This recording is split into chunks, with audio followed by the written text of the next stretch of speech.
होती है, कभी एक तरफ से गलती नहीं हो सकती है। ध्यान रखना, ताली कभी भी एक हाथ से नहीं बजती है।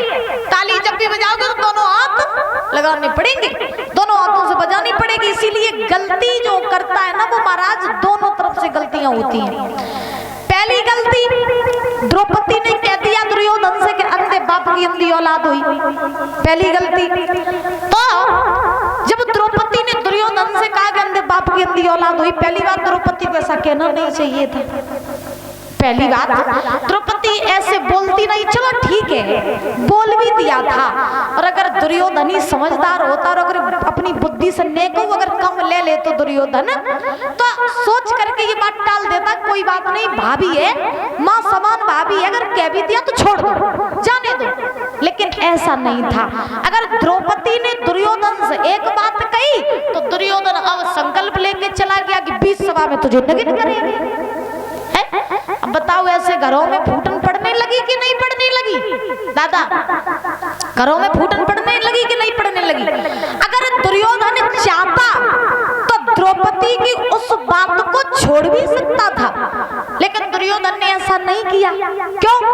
क्योंकि सही बात तो ये है कि दुनिया में लोग किसी से झुक कर के रहना नहीं चाहते हैं।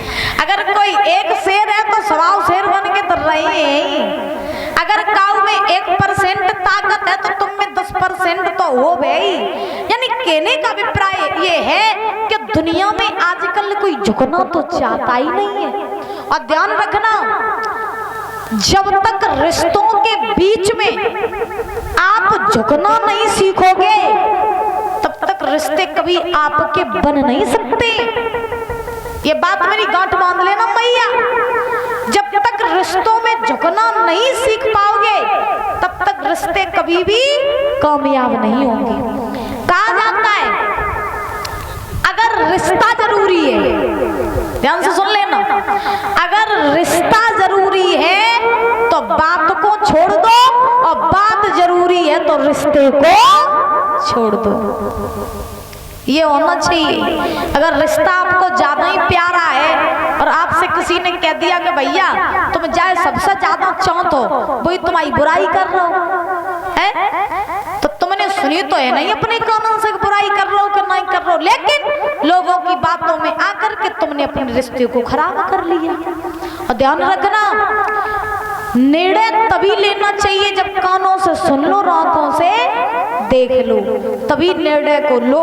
और अगर कानों से सुनियो नहीं, आंखों से दिखियो नहीं और दूसरे की बात पे अगर भरोसा कर लियो तो रिश्ते हमारे खराब नहीं हुए, रिश्ते तुम्हारे ही खराब होंगे। और ऐसे खराब होंगे कि फिर दुनिया में कोई ऐसा पैदा नहीं होगा जो तुम्हारे रिश्ते को सुधार सके। क्योंकि रिश्तों को बचाना, रिश्तों को बिगाड़ना और किसी के हाथ में नहीं होता, केवल अपने ही हाथ में होता है।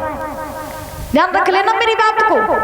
आप ये सोचो कि कोई बाहर का आकर के भाई भाई में लड़ाई करवा जाए, ऐसा नहीं होता है।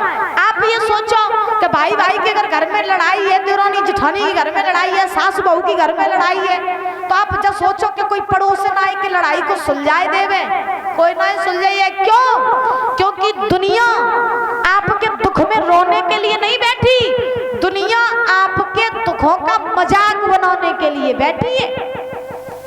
दादा, अगर आपके ऊपर दुख आए और आप सोचो कि जाओ पड़ोसन से दुख न रोए, अगर आप जब सोचो कि पड़ोसन को हम सब बात बताया है कि बहना मेरे ऊपर ऐसे ऐसे दुख है तो वह मेरे दुख कछु कम तो करती है, लेकिन पड़ोसन तुम्हें दुख कम नहीं करे, वह दूसरे घर में जाएगी बताइए हंस के तुम्हें बातें बताइए हंस के, देखो भैया फलाने घर में ऐसी ऐसी लड़ाई पड़ी है, कितना बढ़िया हो रो। हाँ, तो तुम्हारे दुखों में कोई रोने के लिए नहीं बैठा, तुम्हारे दुखों की सब हंसी बनाने के लिए बैठे। घरों में अगर लड़ाइयां भी हो जाए ना तो 4 दीवारों के बीच में सुलझा लिया करो, क्योंकि रिश्ते के बीच में अगर तीसरा आ गया तो पूरी हस्ती लगा देना, लेकिन कभी भी आप रिश्ते को सुधार नहीं सकते।